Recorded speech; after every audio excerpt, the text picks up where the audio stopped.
Bon, j'espère que t'en as bien profité, parce que c'est fini. Eh oui, ce que je vais te dire aujourd'hui, c'est assez choquant et surprenant à la fois, et inquiétant aussi.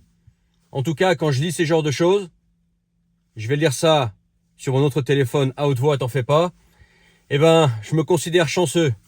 Je me dis, t'as connu le monde d'avant, t'as connu le monde libre, et en plus, t'as pu en profiter pendant les années où t'avais envie d'aventure, t'avais envie de voir du pays, envie de voyager, envie de vivre des choses, envie de te faire ces souvenirs. Tu sais, entre 25 et 40 ans. Après 40 ans, les années sont sûrement bonnes aussi, mais t'es différent, t'as d'autres objectifs de vie. En tout cas, moi, mes objectifs de vie ont changé, même si je suis bien content d'avoir connu ces années, et surtout dans le monde d'avant. Tu vas voir ce que je vais te lire, ça fait froid dans le dos. En tout cas, je suis inscrit à un tout tas de lettres, dans différentes langues, en anglais, en français, en russe, en néerlandais. Et ce matin, je reçois un mail de la part d'une newsletter à laquelle je suis inscrit depuis des années. Ça m'envoie un mail peut-être une fois tous les mois, ok. Et j'ai décidé de l'ouvrir parce que le titre m'a inspiré. Et c'est en fait un site, un service qui fait des visas et qui informe aussi dans ses mails de temps en temps des changements concernant les visas, où est-ce qu'on en est dans le monde au niveau des visas, les nouvelles opportunités, les nouvelles restrictions, etc. pour des visas ou des entrées sans visa pour des pays différents. Donc j'ouvre le mail, je vois différents pays, puis il y a un pays qui m'intrigue, et puis surtout le titre m'interpelle. Je clique dessus, tu vas essayer de deviner le pays, je vais te donner le pays, mais tu vas essayer de le deviner, tu vas voir, c'est assez époustouflant. Et là, qu'est-ce que je lis? Pour ce pays, pour y rentrer, juste en tant que voyageur, en tant qu'Européen, donc sans venir d'un pays du tiers-monde, d'un pays en développement, ou un pays qui serait même en mauvais terme avec ce pays, pour y aller en voyageur, je te parle même pas d'obtenir un visa, juste pour aller y voyager, ok? Qu'est-ce que je lis? Les réseaux sociaux au cœur du filtrage des voyageurs. Alors, je vais pas tout te lire, je vais te résumer, non, ça va être trop long. Blablabla. Blablabla propose de rendre obligatoire la déclaration des identifiants de réseaux sociaux utilisés au cours des 5 dernières années. Donc, si tu vas aller dans ce pays-là, il faut que tu donnes les identifiants de réseaux sociaux utilisés au cours des 5 dernières années. Ensuite, qu'est-ce que je lis? Alors, je te passe les détails. Ces informations, donc il y a aussi d'autres choses que ce pays exige pour que tu puisses y rentrer, même en tant que touriste. Ces informations incluraient notamment, donc ils veulent rajouter encore une pile de choses que tu dois faire pour y aller en touriste, juste pour te rendre dans ce pays-là. Je ne parle même pas de permis de séjour, je ne te parle même pas de résidence, je ne te parle même pas de visa, juste y rentrer en tant que touriste, tu vois. Il faudrait aussi que tu donnes les numéros de téléphone utilisés au cours des 5 dernières années, ok? Mais c'est pas fini. Les adresses e-mail utilisées au cours des 10 dernières années, mais c'est pas fini. Note bien. Les adresses IP et métadonnées associées aux photos soumises, mais c'est pas fini. Les noms, dates et lieux de naissance, adresses et contacts des membres de la famille proche, mais c'est pas fini.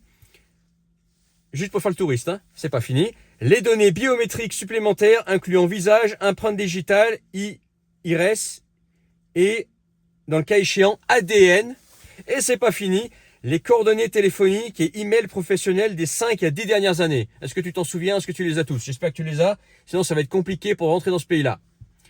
On parle de quel pays d'après toi? La Corée du Nord? Non. La Chine? Ça se pourrait, mais non. La Russie? Ça y ressemble, mais non. L'Iran? Ça pourrait, mais non. Non. On parle du pays défenseur de la liberté d'expression, la liberté d'entreprise. Les États-Unis. On parle des États-Unis. Voilà ce que les États-Unis veulent instaurer et t'exiger si tu veux y aller, même en tant que touriste. Oui, on parle des États-Unis. Eh ben, ça fait froid dans le dos. Parce que si c'est ça le monde vers lequel on va, eh ben, voyager, s'expatrier, ça rimera plus avec liberté, voyage, découverte, aventure, meilleure vie. Ça rimera avec bureaucratie et se faire casser les bonbons. Tu vois? Alors moi, j'ai déjà été aux États-Unis, j'ai de la chance d'y avoir été, j'ai vu ce que j'avais à y voir. Mais ça m'aurait pas dérangé d'y retourner parce que j'avais d'autres endroits à voir aux États-Unis, je voulais les découvrir. Mais avec des exigences pareilles, Quand je vois tout ça, je me dis, mais pourquoi il nous casse les bonbons? Pourquoi ce pays nous casse les bonbons? Alors déjà, c'est casse-bonbons. Moi, quand je vois cette liste-là, sans tenir compte de ce que je vais te dire après, reste bien jusqu'à la fin de la vidéo, je vois un pays qui a tant d'exigences pour que je m'y rende en touriste, donc pour que j'aille m'y dépenser mon pognon. C'est ce que je fais. Allez, zap, choisis un pays qui me laisse juste rentrer avec mon passeport, quoi. Tu vois? Qu'est-ce que je vais aller m'emmerder à donner tout ce dossier d'informations juste pour aller voyager aux États-Unis? Je vais pas m'emmerder. Je vais me faire chier. Là, pour recueillir toutes les informations que je t'ai données, tu pourras repasser, si tu veux, la vidéo. Ça va prendre des heures, peut-être des jours pour tout rassembler. Des trucs d'il y a 10 ans, d'identifiants, etc. Tu t'en souviens de tout, toi? T'as encore tout? Et même si t'as tout, faut tout retrouver, te constituer un dossier, tout rassembler. C'est des heures de boulot. Peut-être une journée, peut-être des journées de boulot. Tu vas faire ça juste pour aller dans un pays, te rendre en touriste? Tu dis, mais tu sais quoi? Je vais dans un autre pays où on m'emmerde moins, quoi. Donc ça, c'est la première chose. Autre chose, c'est que là, tu donnes toutes tes informations. Alors, il y a certains qui vont dire, oui, mais moi, j'ai rien à cacher. Mais moi non plus, j'ai rien à cacher. Mais c'est pas une question d'avoir des choses à cacher. Le fait que tu veuilles pas donner des informations, c'est pas parce que forcément que tu as quelque chose à cacher. Tu comprends? C'est que ces informations, elles vont là-bas, tu sais pas ce qu'ils en font, tu sais pas à qui ça sera revendu, et tu sais pas en fait comment ce sera interprété. Tu vois, là, j'ai l'impression, dans le monde actuel, là, où on retrouve des impérialismes un petit peu de partout, que ce soit du côté américain, russe, chinois, etc. On pourrait rajouter aussi l'Union européenne, qui quelque part est un empire de pays européens. J'ai l'impression qu'on va vers des pays où il y a un dictateur qui fait la pluie et le beau temps, et que si tu corresponds pas à son profil, il te fait « Allez, tu rentres pas ». Voilà. Donc tu donnes tes informations, le mec t'a dit des choses qui correspondaient pas à sa vision, peut-être que tu as critiqué sa politique, que tu n'aimes pas ce président, ce dictateur, ce dirigeant, ou que tu as d'autres idées, ou que, je sais pas, tu as fait une blague qui lui a pas plu, tu rentres pas dans le pays. D'accord? Juste parce que voilà, non en fait, voilà, on n'aime pas ta gueule, on n'aime pas tes idées, donc tu rentres pas dans le pays. Tu vois, on parle pas de menaces terroristes, là, on parle pas de menaces pour le pays, on parle juste, voilà, de liberté d'expression et voilà, liberté de penser. Ce que les États-Unis sont censés défendre. Hein. Les États-Unis, c'est censé être le pays de la liberté d'expression où tu as une liberté d'expression qui est inégalable dans le monde. Bon, avec ce genre de choses, là, on régresse, là. Là, c'est la chute, c'est la descente aux enfers, c'est les oubliettes, là. D'ailleurs, c'est un moyen de finir aux oubliettes, ça. Tu arrives aux États-Unis, tu as critiqué Trump, tu rentres pas. Ou au pire, on te met les menottes, allez, dans les oubliettes. On sait pas, tu vois. C'est ça la chose. Autre chose, toi, tu pourrais me dire, ouais, mais moi, je suis d'accord avec les dictateurs. Voilà, je vais dans un pays, ils m'exigent tout un dossier d'informations, c'est pas grave. De toute façon, moi, je suis d'accord avec les dictateurs, donc voilà, je donne mes informations, il va pas me laisser rentrer, puisque de toute façon, je suis d'accord avec ses idées, j'ai jamais critiqué. D'accord, très bien. Tu donnes tes informations à la machine. Demain, il y a un coup d'État où le dictateur change d'avis. T'étais d'accord avec tout sur lui? T'étais d'accord avec tout sur lui? Non. T'étais d'accord avec tout? T'étais d'accord avec tout ce qu'il disait, toutes ses idées, bref. Et puis là, le mec, il change complètement d'avis, comme généralement le font les dictateurs. Ils ont voilà un switch, et puis il instaure une loi ou un truc qui te plaît pas du tout. Chez les dictateurs, tu passes pas de, toi, il y a pas de bon, on laisse.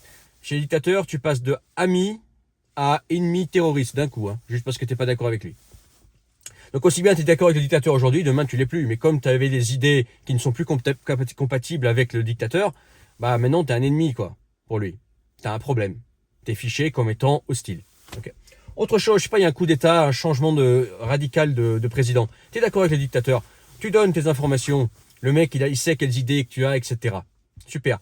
Changement de gouvernement, nouveau mec en place, nouveau gouvernement, qui lui va à l'encontre du dictateur que t'aimes tant. Et maintenant, ils savent que ils connaissent tes idées, etc. Et tu es une personne hostile. Tu es devenu une personne hostile qui à l'origine ne l'était pas pour le dictateur d'avant. Tu vois ce que je veux dire? C'est que c'est une atteinte à nos libertés, notre liberté de penser, notre liberté de critiquer, notre liberté d'expression. Très clairement. Là, c'est clairement le paquet qu'ils demandent là aux États-Unis, c'est clairement la porte ouverte à tout.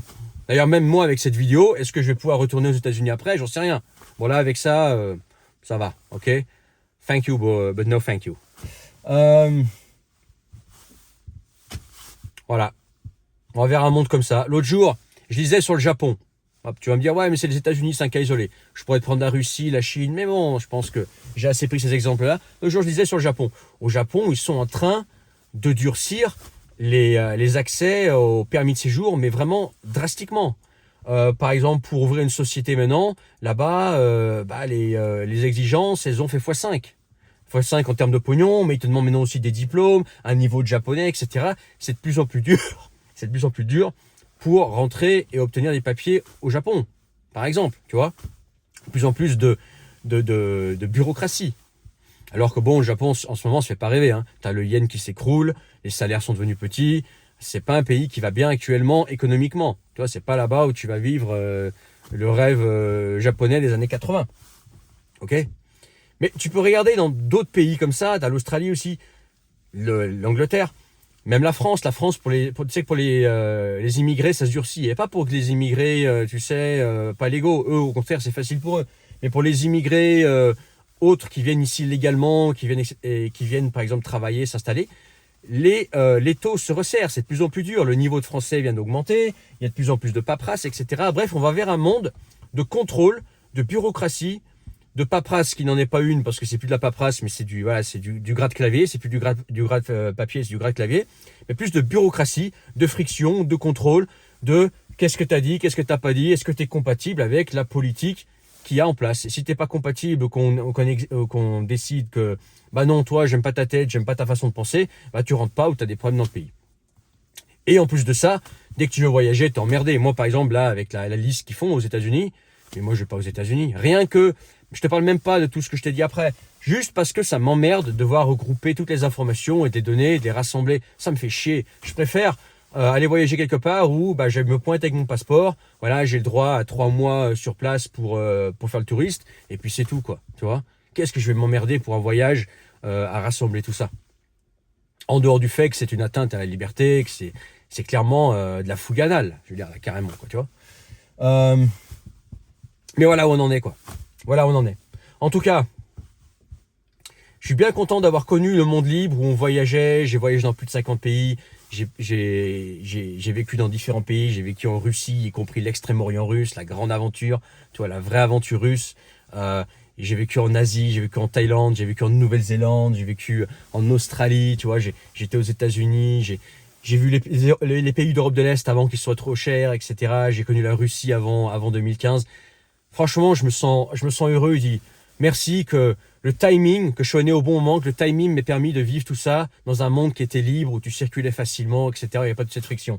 Maintenant, quand je vois ça, j'ai même pas envie de voyager. J'ai envie de rester chez moi et dire toutes ces exigences, la bureaucratie, tu sais quoi, je reste bien chez moi et je vais faire ma promenade dans le bois à côté, quoi. Et voilà, ça fera mon voyage. Ou je vais au ski dans la montagne à côté, mais ça me suffit, tu vois. Quand je vois toute cette bureaucratie vers laquelle on va, tout ce contrôle, j'ai même pas envie je parle même pas d'expatriation, j'ai même pas envie de voyager, quoi. Tu vois, ça me dégoûte. J'espère que ça va changer, mais bon, là, à mon avis, c'est mal barré. Et ça veut dire aussi que quand je vais me re-expatrier, ou quand toi, tu voudrais t'expatrier, il faut t'attendre à plus de friction, plus de bureaucratie, plus de contrôle, plus d'être emmerdé, etc., d'être aussi surveillé, etc. Et toi, tu sais pas trop comment, sur quel pied danser, parce que tu dis, putain, est-ce que si je fais cette blague-là, est-ce que ça va être mal pris? Est-ce que je peux critiquer ça? Est-ce que j'ai le droit de dire ça, etc. Est-ce qu'il faut mieux que je me taise? Est-ce que si je parle de cette personne-là, ça peut me fermer une porte dans ce pays? Ouais, on en est, quoi, tu vois. Un monde de contrôle et d'autocensure qui va être de plus en plus présent, où tout le monde n'oserait plus rien dire, plus rien faire, par peur de se bloquer des portes, parce qu'aujourd'hui, tout est contrôlé, surveillé, et il suffit que tu dises un truc et que ça plaît pas à un dictateur, et ça y est, tu peux plus. Ça te ferme des portes, ça te ferme des opportunités, ça te ferme peut-être un compte, ça te ferme peut-être une possibilité d'obtenir un visa, ça te ferme peut-être ceci, cela. Et je te parle même pas d'être une atteinte à la sécurité de l'État, comme les vrais terroristes, comme les vrais narcotrafiquants. Juste être une personne lambda qui a des opinions, qui a sa liberté d'expression. Bref, dis-moi ce que tu en penses en commentaire. N'oublie pas de t'abonner, partager. Dans la description, le premier lien, tu sais que tu peux rejoindre mes contacts privés, le canal Telegram et recevoir tous mes messages. Si ce n'est pas encore fait, vas-y, ne loupe rien. Et puis, si tu veux qu'on se parle, toi et moi, un appel visio que toi et moi, on s'appelle pendant 1 heure ou pendant une journée complète, je peux t'accompagner. C'est dans la description. Tu cliques sur le premier lien, tu t'inscris et tu réserves. Et une fois que tu as réservé, on convient d'une heure et d'une date précise pour se parler, pour faire ça ensemble. Voilà, en tête à tête, en privé, de vive voix, tous les deux. Un appel visio. Et puis, je te dis à bientôt pour une autre vidéo. Allez, ciao.